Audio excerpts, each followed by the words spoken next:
Hi guys, welcome to Pakistani family reaction में। उम्मीद करता हूं आप सब खैरियत से होंगे, जहाँ होंगे खुश होंगे। अब आप मेरा नाम वजाहद है। मेरा नाम चैनल पर नहीं है तो चैनल को सब्सक्राइब करें। स्टेप फॉलो नहीं फॉलो कर सकते हैं, लिंक मिल जाएगा डिस्क्रिप्शन में। तो आज का वीडियो बहुत ही ज्यादा इंटरेस्टिंग है। वीडियो का टाइटल है भारत को अभी के अभी पीओके पाकिस्तान से लेना होगा। तो ये वीडियो का टाइटल है। अभी ये जल्दी से वीडियो देखते हो, ये वीडियो का लिंक आप लोगों को मिल जाएगा डिस्क्रिप्शन में। तो पहले देख लेते हैं। वही बात है, ये क्या सिचुएशन निकल कर आ रही है। ऑलरेडी वॉर चल रही है रशिया और यूक्रेन की। तो काउंटडाउन करते हैं स्टार्ट। नमस्कार दोस्तों, स्वागत है आपका हिंदी नॉलेज शो में। तो दोस्तों, जहां एक तरफ रूस यूक्रेन पर हमला करके उसे कब्जाने में लगा हुआ है, वहीं दूसरी तरफ ये भी खबर है कि चीन भी ताइवान पर अटैक बिल्कुल ये भी बिल्कुल ये आ रही है।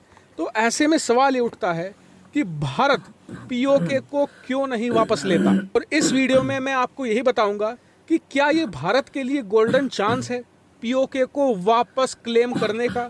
वहीं ये भी जानेंगे कि अगर भारत ऐसा करता है तो फिर भारत को इसके क्या नुकसान झेलने पड़ेंगे और इसके क्या फायदे होंगे। साथ ही मैं आपको ये भी बताऊंगा कि अंतरराष्ट्रीय लेवल पर भारत की फिर इमेज क्या होगी। हर एक चीज जानेंगे। तो चलिए बिना टाइम वेस्ट के वीडियो को शुरू करते हैं। बस एक छोटी सी रिक्वेस्ट है कि अगर आप पहली बार इस चैनल पर आए हैं तो सब्सक्राइब जरूर कीजिएगा, क्योंकि यहाँ पर आपको डिफेंस, फॉरेन पॉलिसी और फाइनेंस से संबंधित पर 3 एक्सक्लूसिव वीडियो इनका लिंक मिल जाएगा टॉप ऑफ द डिस्क्रिप्शन। तो जरूर सब्सक्राइब कीजिएगा। चलिए वीडियो की शुरुआत करते हैं। तो दोस्तों, जो लोग मेरे चैनल को पिछले 1-1.5 साल से देखते हैं वो जानते हैं कि जब भी मैंने पीओके पर वीडियो बनाई है, मैंने कहा है कि ये 2-3 साल भारत के लिए गोल्डन पीरियड है। अगर भारत को ये बात इन्होंने बोली है तो यही वक्त है। इसके पीछे मैं एक खास तर्क देता हूँ।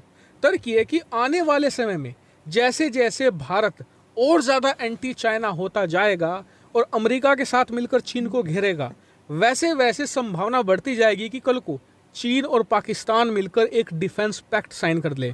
मतलब कि चीन पर हमला तो मतलब पाकिस्तान पर भी हमला माना जाएगा, और पाकिस्तान पर हमला तो फिर चीन पर भी अटैक माना जाएगा। उस स्थिति में पीओके वापस लेना बहुत ज्यादा मुश्किल बन जाएगा। लेकिन मान लेते हैं कि इसी परिस्थिति को ध्यान में रखते हुए भारत कल को ही ये कहता है कि चलो पीओके कब जाते हैं, सेना को पीओके में भेज दिया जाता है और सेना पीओके को वापस ले भी लेती है। ये भी मान के चलते हैं। लेकिन अब उसके बाद क्या? उसके बाद सबसे पहले तो ये होगा कि जो चीन है और चीन के कुछ चमचे देश हैं दुनिया भर में, वो ये कहेंगे अमेरिका को कि जब रूस ने यूक्रेन पर अटैक किया तो आपने उस पर हैवी सैंक्शन लगाए।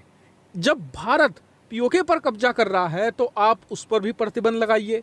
इतना ही नहीं, यूरोप के अंदर भी कुछ ऐसे जो एंटी इंडिया देश हैं, हालांकि अब ज्यादा बचे नहीं, 1-2 ही हैं, लेकिन वो भी यूरोप के अंदर भारत के खिलाफ माहौल बनाएंगे। इतना ही नहीं, चीन अपने समर्थित देशों के साथ मिलकर भारत पर आर्थिक प्रतिबंध भी लगाएगा। हालांकि इससे हमें कुछ खास ज्यादा नुकसान नहीं होने वाला। इसके अलावा हमारी इकोनॉमी थोड़ी स्लो हो सकती है, इन्वेस्टमेंट कम आएगी और इकोनॉमी को नुकसान भी होगा। हमारी इकोनॉमी हो सकता है 2-3 साल पीछे भी चली जाए। इसके अलावा पिछले कुछ सालों में दुनिया भर में जो हमने इज्जत कमाई है, हमारी जो बहुत ही अच्छी छवि है, वो भी मटिया में खराब हो सकती है।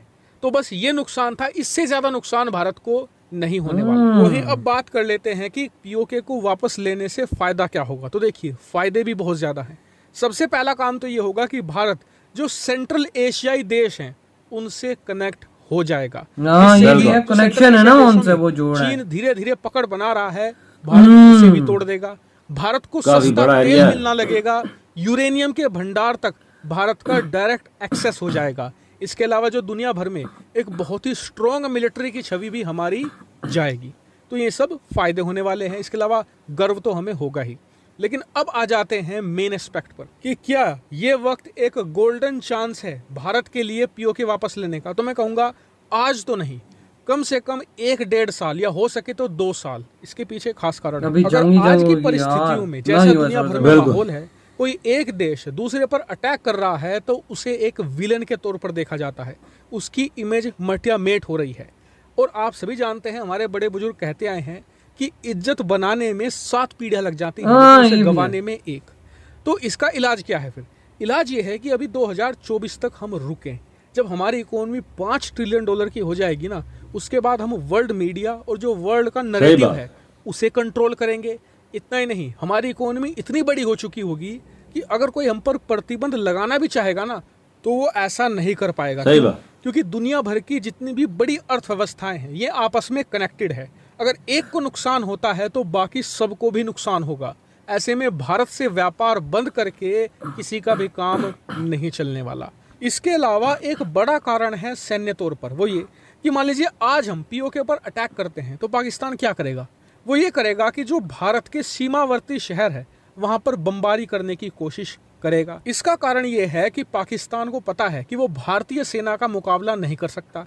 इससे बेहतर ये है कि वो भारत के आम नागरिकों को निशाना बनाए, भारत के शहरों को निशाना बनाए, और फिर भारत इन हमलों से तंग आकर और अपने नागरिकों की जान बचाने के लिए पाकिस्तान के साथ बातचीत की टेबल पर आए और हमला रोक दे।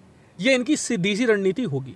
लेकिन आने वाले 2 सालों के अंदर भारत को एक तो S-400 की रेजिमेंट आने वाली है। इसके अलावा भारत का BMD यानी कि बैलिस्टिक मिसाइल शील्ड वो पूरी तरीके से रेडी हो जाएगा। इसके अलावा हमारे पास XR-SAM रेडी हो जाएगा और इन सभी को मिलाकर एक इंटीग्रेटेड डिफेंस सिस्टम रेडी किया जाएगा, जिसके कोई भी देश का ना तो मिसाइल, ना ही लड़ाकू विमान, ना ही हेलीकॉप्टर, ना ही ड्रोन भारतीय सीमा में आ नहीं सकता। क्यों? क्योंकि हम एक बैलिस्टिक मिसाइल प्रूव कंट्री बन चुके हैं। और इससे फायदा ये होगा कि भारतीय सेना फिर पीओके के अंदर हो सके तो और ज्यादा अंदर जाकर खुलकर खेल सकेगी। आप समझ गए होंगे कि मैं किस तरफ इशारा कर रहा हूं। और इसीलिए ज्यादातर लोग यही कह रहे हैं कि भारत को जल्दबाजी नहीं करनी है, 1-1.5 साल रुकना है, अपना डिफेंस मजबूत करना है और फिर हालांकि आपका व्यू पॉइंट कुछ और हो सकता है, कमेंट करके जरूर। इधर ये वीडियो खत्म अब आते हैं रिव्यू पे। यार ये तो हालात बिल्कुल भी नहीं है, ऑलरेडी रशिया और यूक्रेन की वॉर लगी हुई है। ऊपर से चाइना भी चाह रहा है कि भाई मैं वियतनाम पे, ताइवान पे उधर अटैक करके उनसे हासिल करूं, क्योंकि रशिया ने उनको एक रास्ता दिखा दिया कि हम अटैक कर सकते हैं, तो भाई तुम क्यों पीछे रहो। एक बात है ना, क्योंकि वीक है ना ताइवान, हाँ ताइवान वीक है बहुत, तो कर सकता है आराम से, वो हमला कर सकता है। ताइवान की थोड़ी सी फौज है यार, ताइवान इतना वही ना, तो वो यूक्रेन से भी क्या गुजरा, टिकेगा नहीं वो तो यूक्रेन से भी क्या गुजरा। और जो पाकिस्तान इंडिया की बात है यार, बहुत गंदा नुकसान हो जाएगा दोनों साइडों का।